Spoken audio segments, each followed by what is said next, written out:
স্বাগত জানাচ্ছি আরটিভির মধ্যরাতের সংবাদে। শুনছিলেন মার্কেন্টাইল ব্যাংক শিরোনাম। আপনাদের সঙ্গে আছি আমি মাহমুদা মলি। ইফাদে কিনুলু, এতে আছে প্রয়োজনীয় প্রোটিন, ক্যালসিয়াম ও ভিটামিন, যা ওদের বেড়ে ওঠা নিশ্চিত করে। এছাড়াও থাকছে সপ্তাহের উল্লেখযোগ্য ঘটনা নিয়ে নিয়মিত আয়োজন, আলোচিত খবর।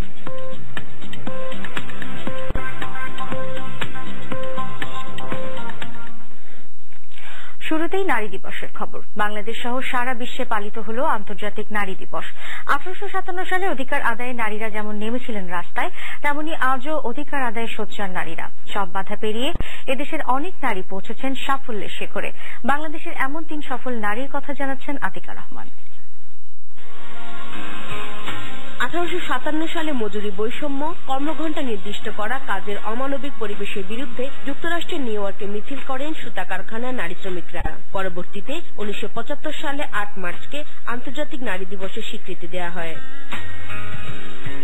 2014তেও এসব দাবি নারীদের কণ্ঠে উচ্চারিত হলেও সব বাধা উপেক্ষা করে মাথা উঁচু করে দাঁড়াতে পেরেছেন অনেক নারী। ডক্টর শিরিন শারমিন চৌধুরী বাংলাদেশ জাতীয় সংসদের প্রথম নারী স্পিকার। 2008 সালে মহাজোট সরকারের মেয়াদে প্রথমে মহিলা ও শিশু বিষয়ক প্রতিমন্ত্রীর দায়িত্ব পালন করেন। এরপর নবম সংসদের শেষ বছরে এবং 10ম সংসদে দ্বিতীয় মেয়াদে স্পিকার নির্বাচিত হন। শিরিন শারমিনের প্রথম হওয়ার গৌরব শিক্ষা জীবনের শুরু থেকে শেষ পর্যন্ত। সকল নারীকে তার অধিকার আদায়ে এগিয়ে যাওয়ার পথ আমরা সুপ্রশস্ত করি, তাদের সুযোগ এবং সক্ষমতা বৃদ্ধি করি। নারীরা নিজেদের ভাগ্য নিজেরাই পরিবর্তন করেছেন এবং করবেন।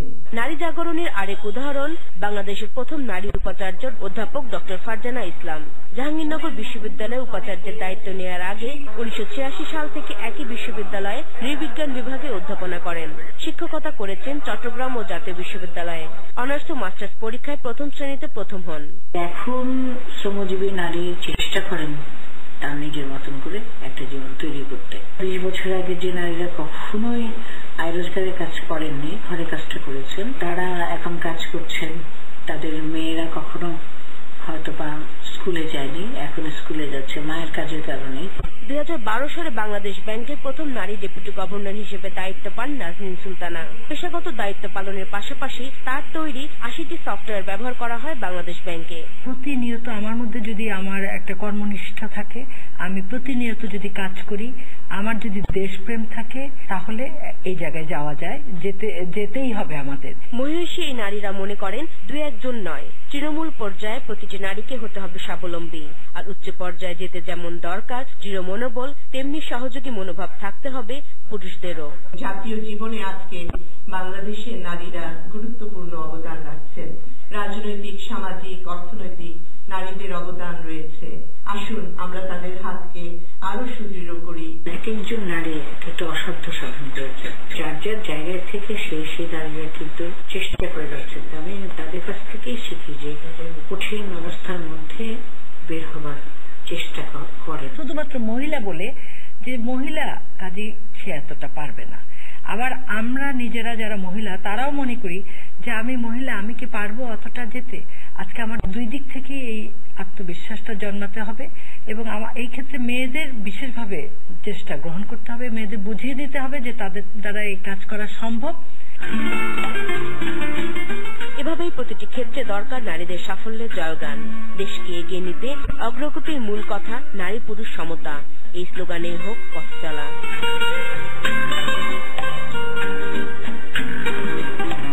আতিকা রহমান, আরটিভি, ঢাকা।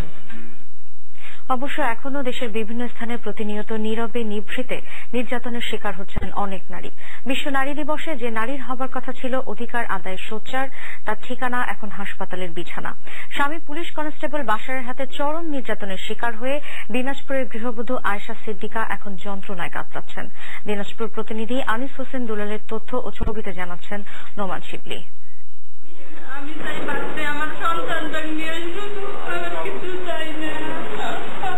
সুখের পাশাপাশি নিরাপদে সংসার করার আশায় দিনাজপুরের পুলিশ কনস্টেবল আবুল বাশারকে বেশ কয়েকবছর আগে বিয়ে করেছিলেন একই জেলার আয়েশা সিদ্দিকা। স্বামীর মুখোশ ধরা পড়ে কিছুদিন পর বাশারের অনৈতিক কাজ ও নেশায় ডুবে থাকার প্রতিবাদ করলেই আয়েশার উপর নেমে আসত নির্যাতনের খড়গ, ছিল যৌতুকের চাপ। সবশেষ 4 মার্চ স্বামীর নির্মম নির্যাতনে রক্তাক্ত অবস্থায় দিনাজপুর সদর হাসপাতালে ভর্তি করা হয় আয়েশাকে। দেখেছি আমরা যে হাতে হাতটা সেলাই লেগেছিল একটা, এছাড়া বিভিন্ন জায়গায় টাকার চিহ্ন আছে। তার সারা শরীরে তার শারীরিক নির্যাতনের যে দাগ আমরা সেটাও দেখেছি। নির্যাতনের আমরা তীব্র নিন্দা জানাই এবং অবিলম্বে এই কনস্টেবল আবুল বাশারের বিচার চাই। এ ব্যাপারে আয়েশার পরিবারকে মামলা না করার জন্য হুমকি দিচ্ছে আবুল বাশার। হাত পাঠাই নিতে হবে। কে মারছে তাহলে? এটা কে মারছে? আমি মারিনি তো। আপনার বউ কি বলছে? আমার বউর কাছে শোনে না, এখানে আসছে না। দারোগা হইলে প্রথম কাজটাই হলো তো তালাক দেওয়া। বিভিন্ন ভাবে টাকা নিয়ে আসতে বলে, আবার মারি টারি পাঠায় দেয়, বাসায় ও ফেসিলিটি নিয়ে যায়, বিভিন্ন সময় মেয়ে নিয়ে যায়। কালকেও বাসায় আমার মেয়ে নিয়ে গেছিল। তবে লিখিত অভিযোগ পেলে অভিযুক্ত ব্যক্তির বিরুদ্ধে ব্যবস্থা নেওয়ার আশ্বাস দিল পুলিশ। খবরটা আমাদের কাছে এসছে, আইনের বাইরে যদি কেউ কোনো কিছু করে থাকে সে আমার পুলিশের লোক হলেও তার বিরুদ্ধে আইনানুগ ব্যবস্থায় নেওয়া হবে। শুধু লোক দেখানো আশ্বাস নয়, নির্যাতনকারীর দৃষ্টান্তমূলক শাস্তি দাবি করলেন আয়েশার পরিবার। শিবলি, RTV। দেশকে এগিয়ে নিতে নারী পুরুষ সবাইকে সমানভাবে কাজ করার আহ্বান জানালেন প্রধানমন্ত্রী শেখ হাসিনা। আন্তর্জাতিক নারী দিবস উপলক্ষে মহিলা ও শিশু বিষয়ক মন্ত্রণালয়ের অনুষ্ঠানে তিনি এই আহ্বান জানান। ইসলাম নারীকে সবচেয়ে বেশি অধিকার দিয়েছে উল্লেখ করে প্রধানমন্ত্রী নিজেদের অধিকার আদায়ে নারীকে আরও বেশি সোচ্চার হওয়ার পরামর্শ দেন। নাজিফ ফরাজের রিপোর্ট। বঙ্গবন্ধু আন্তর্জাতিক সম্মেলন কেন্দ্রের অনুষ্ঠানে আন্তর্জাতিক নারী দিবসের উদ্বোধন করেন প্রধানমন্ত্রী। এ সময় নির্যাতিত নারীদের জন্য একটি হেল্পলাইনেরও উদ্বোধন করেন তিনি। যে কোনো অপারেটর থেকে 10921 নম্বরে ডায়াল করে অভিযোগ জানালে ব্যবস্থা নেওয়ার কথা জানান প্রধানমন্ত্রী। 10921-এ যে কোনো মোবাইল ফোন থেকে ফোন করলে যখনই কোনো নারী যদি কোনো বা শিশু যদি তারা দেখে যে নির্যাতনের শিকার হবার সম্ভাবনা আছে বা কোনোভাবে নির্যাতিত হচ্ছে, এই লাইনে ফোন করলে সাথে সাথে তারা যে কোনো ধরনের সহযোগিতা পাবে। নারীদের জন্য এই সুবিধাটা আমরা আজকে থেকে এটা আমরা তাদের জন্য ঘোষণা দিচ্ছি। পরে প্রধান অতিথির ভাষণে নারীদের ক্ষমতায়নে নেওয়া বিভিন্ন পদক্ষেপের কথা তুলে ধরে বলেন, একটি গোষ্ঠী ধর্মের দোহাই দিয়ে নারীকে ঘরে আটকে রাখতে চায়। আমাদের ছেলেরা না পারলেও মেয়েরা এশিয়া কাপে কিন্তু তারা বিজয় অর্জন করেছে ক্রিকেট খেলায়। কাজে ক্রিকেট খেলায়ও আমরা দেখছি যে ছেলেদের থেকে মেয়েরাই বেশি পারদর্শী। তারা আমাদের সম্মানটা রেখেছে, পাকিস্তানকে তারা হারিয়েছে, হোয়াইট ওয়াশ করেছে, সেজন্য তাদেরকে আমি অভিনন্দন জানাই। যারা বলে যে মেয়েদেরকে ঘরে বসে থাকতে হবে, 3 ক্লাস পর্যন্ত পড়তে হবে, তারপরে বিয়ে দেবে, সন্তান পালন করবে, সংসার করবে, তারা আসলে ইসলাম ধর্মের কতটুকু বিশ্বাস করেন সেটাই প্রশ্ন। কারণ ইসলামই তো পথ দেখিয়েছে, আর প্রথম নারী ইসলাম ধর্ম গ্রহণ করে ইসলাম ধর্ম গ্রহণ করবার পথ সুগম করে দিয়েছে। বাবার বাড়ির সম্পত্তি, স্বামীর বাড়ির সম্পত্তি, 2 জায়গায় কিন্তু মেয়েদের সম্পত্তির ভাগ একমাত্র ইসলাম ধর্মে দেওয়া হয়েছে, আর কোন ধর্মে কিন্তু নাই। তিনি নারীর নিজের অধিকার নিজেকেই রক্ষা করতে হবে বলে মন্তব্য করেন। নারীর অধিকার দাও, নারীর অধিকার দাও এইভাবে বললে কিন্তু কেউ অধিকার হাতে তুলে দেবে না, কারণ কেউ কারো ভাগ থাকতে চায় না। অধিকারটা আদায় করে দিতে হয়। বাংলাদেশে 2 নারী করে মাথা খারাপ করে ফেলছে। আগে জানতাম যে মেয়েরা বেশি হিংসা করে, এখন দেখি পুরুষরাই বেশি হিংসা করে। আর আমরা কেন পারলাম কেন, এটাও যেন একটা তাদের অন্তর্জালা। কারণ মেয়েরাই বেশি কাজ করে, সংসারের কাজ, বাইরের কাজ যেটাই দেওয়া যায়, মেয়েরা সব থেকে বেশি দক্ষতার পরিচয় দিতে পারে। আমাদের সকলকেই সচেতন হতে হবে, সুশিক্ষিত হতে হবে এবং দেশকে এগিয়ে নিয়ে যেতে হলে নারী পুরুষ সকলকেই সমানভাবে কাজ করে যেতে হবে। পরে মনোজ্ঞ সাংস্কৃতিক অনুষ্ঠান উপভোগ করেন প্রধানমন্ত্রী। নাজিব ফরাজি, RTV, ঢাকা।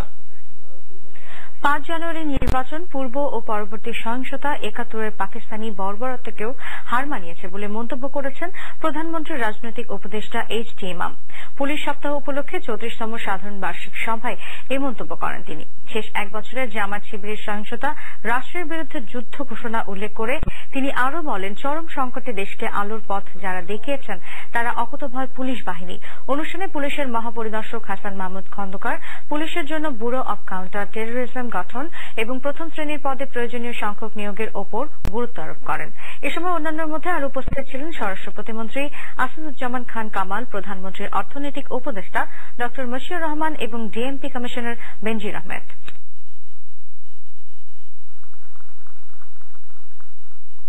এই ধরনের যে নৃশংসতা 71-এর পাকিস্তানিরাও বোধহয় এরকম করেনি, যার পুনরাবৃত্তি আমরা এবার দেখলাম। কিন্তু সেই নৃশংসতাকে দমন করতে গিয়ে এবং মুক্তিযুদ্ধের চেতনাকে সমুন্নত রাখার জন্য যারা প্রাণ দিয়েছেন, আমাদের 17 জন পুলিশ ভাই শহীদ হয়েছেন, নিশ্চয়ই তারা শহীদের দরজা পাবেন আল্লাহর কাছে।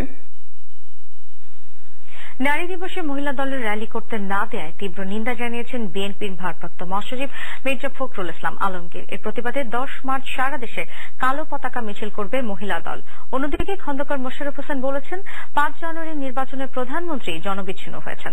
মাইদুর রহমানকে সঙ্গে নিয়ে হেদায়েত হোসেনের রিপোর্ট।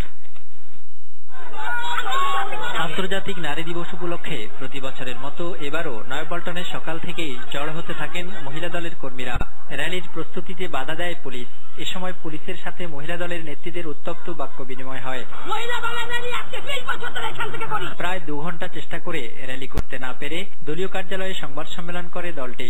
এতে মির্জা ফখরুল বলেন, দেশের প্রধানমন্ত্রী বিরোধী দলের নেতা নারী হওয়া সত্ত্বেও নারী দিবসের অনুষ্ঠানে বাধা দুঃখজনক। পুলিশ যে বর্বরোচিত ভাবে অন্যায় ভাবে র্যালিটিকে বাধা প্রদান করলেন, সেই জন্য আমরা তীব্র নিন্দা জানাচ্ছি, ক্ষোভ প্রকাশ করছি। এদিকে রাজধানীর ইঞ্জিনিয়ার্স ইনস্টিটিউটে তারেক রহমানের বন্দী দিবস উপলক্ষে ছাত্রদল আয়োজিত এক আলোচনায় বিএনপি নেতা ড খন্দকার মোশাররফ হোসেন গণতন্ত্র ফিরিয়ে আনার আন্দোলনে অগ্রণী ভূমিকা রাখতে ছাত্রদলের প্রতি আহ্বান জানান। দেশনেত্রী বেগম খালেদা জিয়াকে এদেশের মানুষ সমর্থন করেছে নাকি শেখ হাসিনাকে সমর্থন করেছে? শেখ হাসিনাকে এদেশের জনগণ বর্জন করেছে, প্রত্যাখ্যান করেছে গত নির্বাচনের মাধ্যমে। অস্ত্রের জোরে ক্ষমতাসীনরা টিকে আছে বলেও মন্তব্য করেন খন্দকার মোশাররফ। সরকার প্রতিষ্ঠা করা হয়েছিল। হেদায়েত হোসেন, RTV, ঢাকা। 9 সিটি কর্পোরেশনের মধ্যে বিএনপি 7টিতে জয়লাভ করলেও আন্দোলনে সফলতা পায়নি।